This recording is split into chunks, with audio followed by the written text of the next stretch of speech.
Tim's American Beauty was made by Robust Tools, America's premier lathe manufacturer. Quality hardened tool rests and live centers too. Robust. Built to turn wood. Enjoyed for a lifetime. Thompson Lathe Tools. Welcome to a new level of professional wood-turning tools. Made by a woodturner, for woodturners.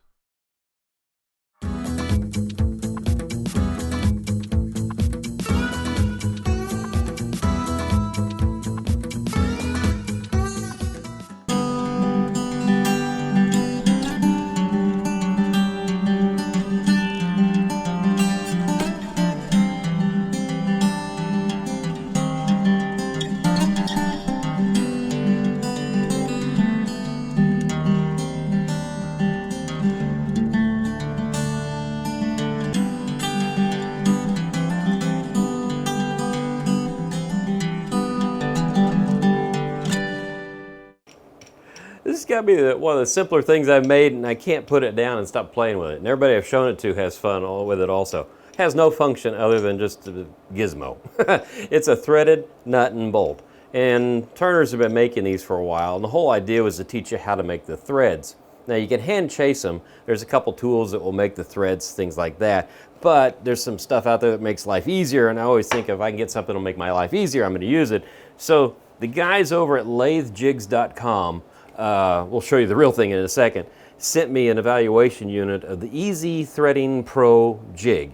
And it's a pretty cool setup that you put on your lathe, and it helps you repeatably make good threads. And so making threads is a real art, but if you want to make a bunch of them and you're in a hurry and don't want to do that, that's a good system to use, so we'll show it to you in a minute. Now, the other thing is how do you make this setup? Well, I was trying to figure out, you have to cut a hexagon.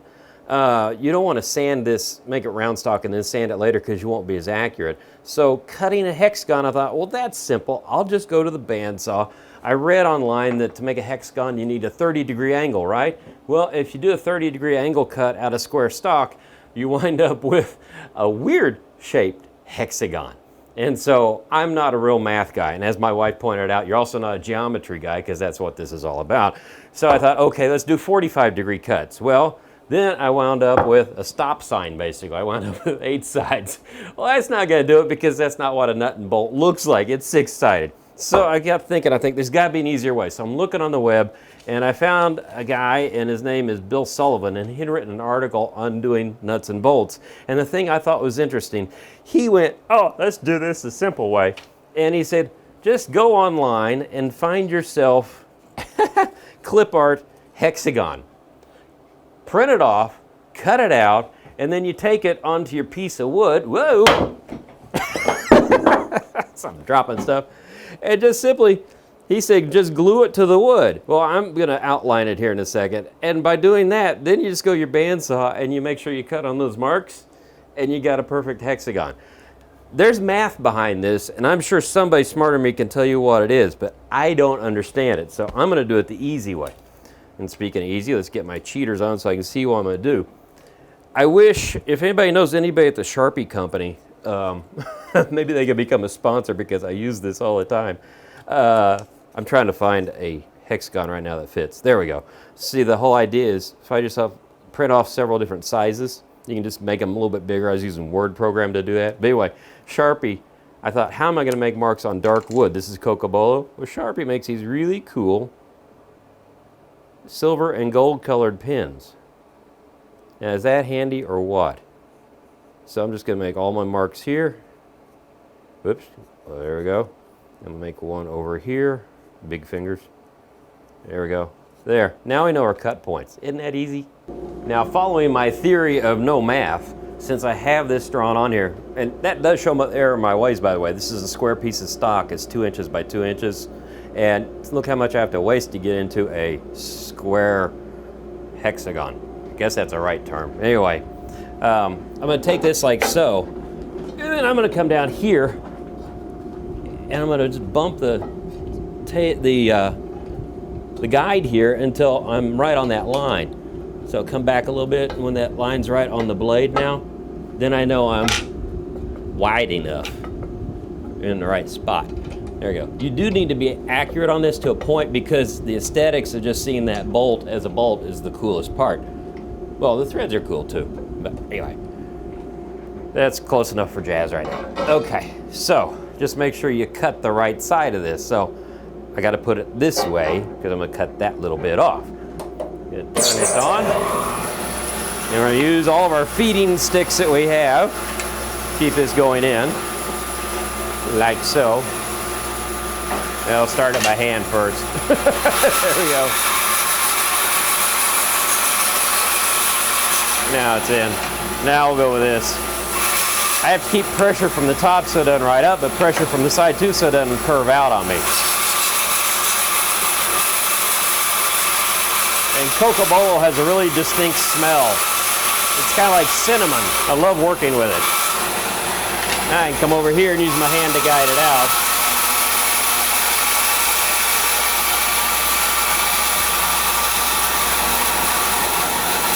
There we go. Don't look at my butt. You looking at my butt? And I'm adjusting the table to 30 degrees. This is one of the joys of having a small shop. You can't get around to the back of your equipment very easily. I'm double checking, that's 30 right there. 30 is the magic number for cutting the hexagon. It's a 60-degree angle, and there's some sort of 270 degrees involved with it. Like, again, that's math and geometry. So I'm going to do this the easy way. So again, we're going to bring this up like so. And then we're going to bring and slide our guide up to here. And then we're going this is easy, honest. Just tap it in just a bit more. There we go. I want to make sure that when I cut this, it's going to be right at that intersection, that line intersection right there. That way I get a good sharp corner. And I'm off just a little bit, so I'm going to adjust the table like 2 more degrees, and then we'll start cutting. Okay, let's do our first cut. That's the easiest one. Just make sure you're cutting on your marks. This is a real nice, easy feed to go in too because you're not cutting a lot of wood.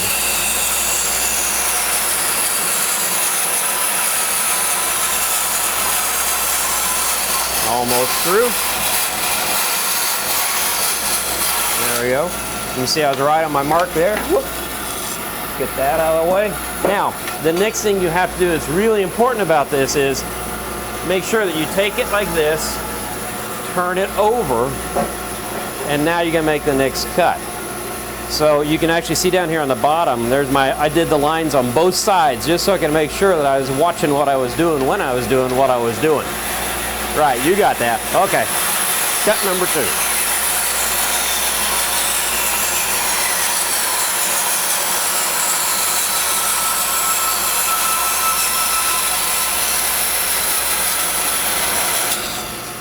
Now cut 3 and 4, you have this edge right here, it's going to be running up against the guide, and this is flat, so it's still easy and safe to make this cut. You'd think you want to wobble or turn because it's only touching on that edge, but because it's got a point here and a point here, you're good on this cut. So we'll put it in position. I feel like I'm juggling. Ninja! Yeah. Anyway, back to woodworking.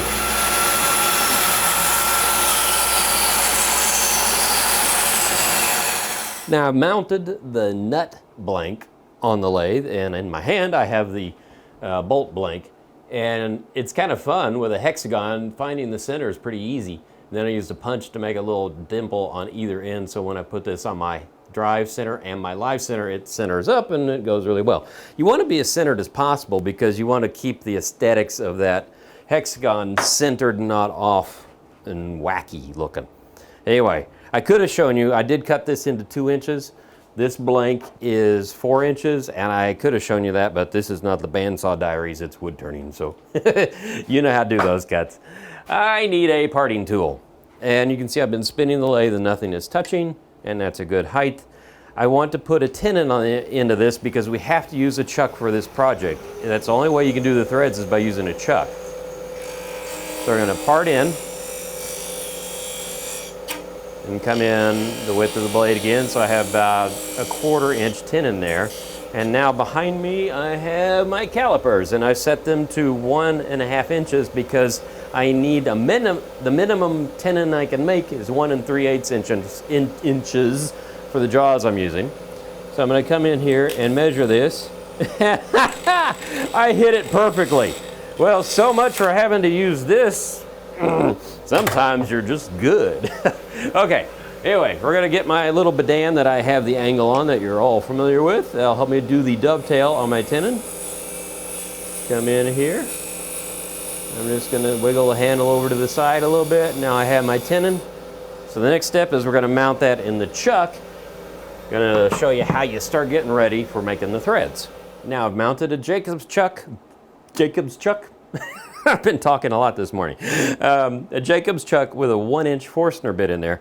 And you can see my really fancy tape job right here. There's a little bit of green tape. That's the depth, maximum depth I want to go, because we're drilling the hole for the nut right now.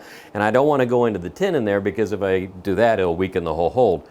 You want to also turn the speed of your lathe down when you're drilling, because it'll get really hot and it can bind the bit in there. So we're just going to advance this with a tailstock. And it's a self-feeding or cleaning bit, so you see how it ejects the shavings out. Got a little smoke going. You can see what I was talking about being hot. You know what? Look down here. See this little knob right here? Actually, if you push down on that, that locks the tailstock down so you can actually drill instead of just spin. There we go. That's a lot better now. So now we have to make a couple decorative cuts and one important cut that'll help us when we do the threading. When you look at the nut here, you can see I've got an angle coming in, because see, a nut's not just straight up and down. It has a little aesthetic look to it. So it comes down here, then you've got a flat spot right here, which gives you kind of nice ring. And then you can see here we have like a 45-degree angle going in there. The purpose for that angle is that when you start the threading process, it gives something for the cutter to bite into. If you don't have that there, it'll tear the wood up really badly. It'll still make a thread, but it won't be as pretty. So anyway, I've got my tool rest at a bit of an angle. I'm going to turn this on. And I've got my little spindle gouge with a swept back grind.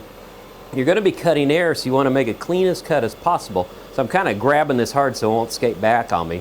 And it's going to pierce in and come forward. And it's just an angle. It's not really a curve, so I don't have to do too much to it. But I want to go until I'm into solid wood. And then I can make the flat edge. And when you make the flat edge, that actually kind of shortens this a bit, so you might have to readjust a little bit. That looks pretty good. Just come here and make the flat part. And since this is Cocobolo, I'm just letting the bevel of the tool finish the wood for me. You can see it's already shiny. It looks really nice. Now here's the 45-degree angle in there, so you want to really have your thumb here as a backstop. And we're just going to push it in. We'll take 2 cuts to do it. Whoops, maybe 3 cuts.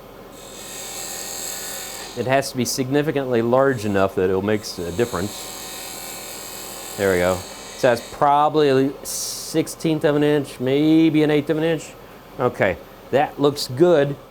Tim's American Beauty was made by Robust Tools, America's premier lathe manufacturer. Quality hardened tool rests and live centers too. Robust. Built to turn wood, enjoyed for a lifetime. Thompson Lathe Tools. Welcome to a new level of professional wood turning tools. Made by a wood turner, for wood turners.